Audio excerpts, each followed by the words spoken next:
நேபாளத்தில் அதிபர் மற்றும் பிரதமர் பதவி விலகிய நிலையில் காட்மாண்டு உள்ளிட்ட பகுதிகளில் போராட்டம் தணிந்துள்ளது. இதுகுறித்த விவரங்களுடன் செய்தியாளர் முகிலன் இணைந்திருக்கிறார். முகிலன், தற்போது நேபாளில் என்ன மாதிரியான நிலவரம் இருக்கிறது? விவரங்களை பதிவு செய்யலாம். லாவண்யா, நேற்று முழுவதுமாக காட்மாண்டு, பொக்காரா போன்ற பகுதிகளில் ஒரு பெரும் கலவரமானது நடந்தது. மிக முக்கியமாக அங்க இருக்கக்கூடிய அந்த நாடாளுமன்ற கட்டிடம் மற்றும் அமைச்சர்களின் இல்லங்கள் முற்றிலுமாக தீக்கிரையாக்கப்பட்டது. பல லட்சக்கணக்கான இளைஞர்கள் இந்த போராட்டத்தில் ஈடுபட்டு வந்தனர். அது மட்டுமல்லாமல் பொது சொத்துக்களுக்கும் பெருமளவு ஒரு சேதம் என்பதும் ஏற்பட்டது. அதைத் தொடர்ந்து, அதாவது நேற்று பிரதமர் சர்மா ஒலி அவர் பதவி விலகிய அடுத்து தற்போது போராட்டக்காரர்கள் வீதிக்கு வரவில்லை. அது மட்டுமல்லாமல் மிக முக்கியமாக தற்போது ராணுவம் இந்த காட்மாண்டு பகுதியை தனது கட்டுப்பாட்டில் எடுத்துள்ளது. குறிப்பாக இந்த நாடாளுமன்ற கட்டிடத்தை சுற்றியும் தற்போது ராணுவத்தினர் பெருமளவில் குவிக்கப்பட்டு அவர்கள் பாதுகாப்பு பணியில் ஈடுபட்டு வருகின்றனர். அதே போல மிக முக்கியமாக விமான நிலையத்திலும் தற்போது ராணுவத்தினர் குவிக்கப்பட்டு அவர்கள் இந்த பாதுகாப்புக்காக நிறுத்தப்பட்டிருக்கின்றனர்.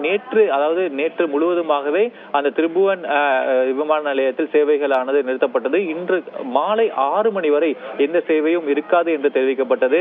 அதனால் தற்போது ராணுவம் அங்கு குவிக்கப்பட்டிருக்கிறது.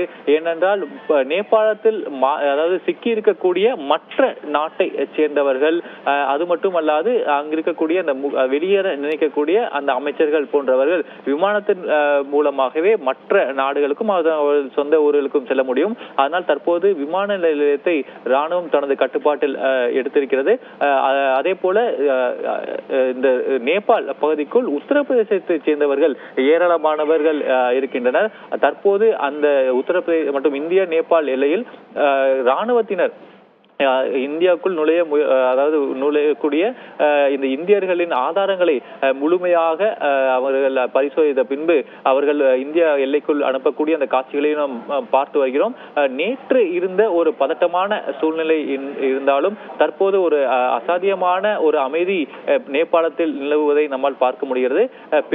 பெரும்பாலான இடங்களில் எங்கும் இந்த இளைஞர்கள் கூடவில்லை. ராணுவத்தினர் பெருமளவில் அங்கு குவிக்கப்பட்டு தற்போது அவர்கள் பாதுகாப்பு பணியில் ஈடுபட்டு வருகின்றனர். அதே போல இந்த ஜென்சி போராட்டக்காரர்கள் தற்போது மீண்டும் ஒரு அழைப்பை விடுத்திருக்கிறார்கள். அதாவது இந்த முறை அவர்களால் ஏற்பட்ட அந்த போராட்டங்களில் ஏற்பட்ட அந்த இழப்பு மற்றும் அந்த அசுத்தங்களை எல்லாம் சுத்தம் செய்வதற்காக மீண்டும் இளைஞர்களை அவர்கள் அழைத்துள்ளனர். இதையெல்லாம் அகற்றுவதற்காக, இந்த குப்பைகள் எல்லாம் அகற்றுவதற்கு அவர்கள் அழைப்பு விடுத்திருக்கின்றனர். லாவண்யா, விவரங்களுக்கு நன்றி முகிலன்.